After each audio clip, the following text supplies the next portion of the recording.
The elevator doors opened with a soft ding, and James Carter stepped out, smoothing down his worn thrift store tie and clutching his weathered leather portfolio.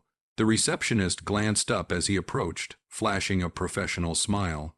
James Carter, for the warehouse supervisor position. James froze, blinking. Warehouse I thought this was for the IT assistant role. A pause. She checked her screen. No, this is definitely for warehouse logistics. James exhaled, embarrassed and defeated.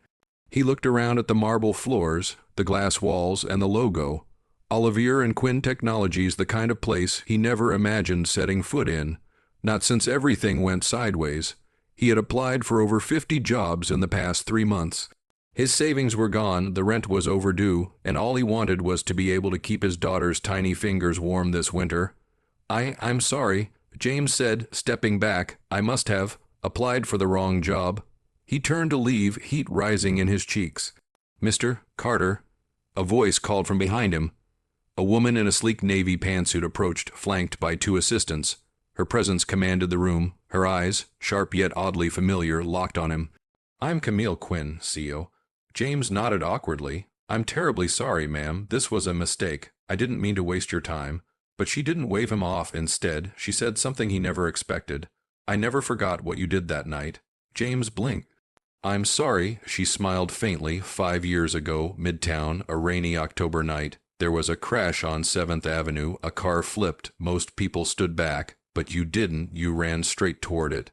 His memory flooded back like lightning. That night, a young woman trapped in a smoking SUV.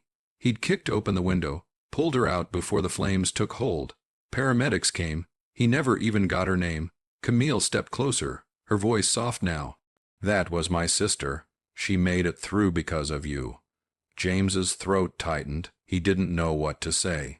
I was overseas that year, closing funding deals. I flew home the next day, sat by her hospital bed for a week, holding her hand. She told me everything. She said, if you ever find that man, give him the world. He swallowed hard.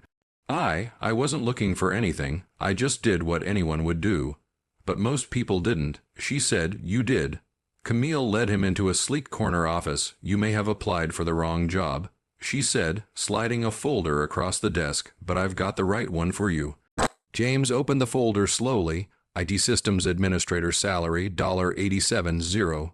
€0/year, full benefits, start date Monday. He looked up, stunned. I'm not sure I'm qualified. I had your resume reviewed.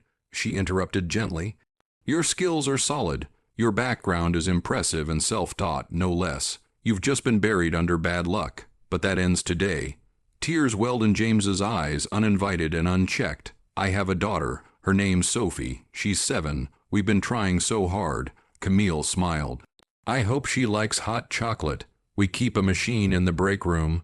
2 months later, James sat at his new desk, watching Sophie through the office glass wall as she giggled with Camille's assistant. The pink scarf she wore was brand new. Her backpack no longer had holes. She hummed to herself, happy, whole, warm. Camille walked over and placed a cup of coffee on his desk. Settling in okay, she asked. James looked at her, overwhelmed with quiet gratitude. I don't know how to repay you, he said. Camille shook her head. You already did, 5 years ago. The message, sometimes the good we do comes back to us in ways we never expect, often when we need it the most. In a world rushing to look out for itself, humanity is still watching and remembering, and sometimes kindness doesn't just change a life, it saves it.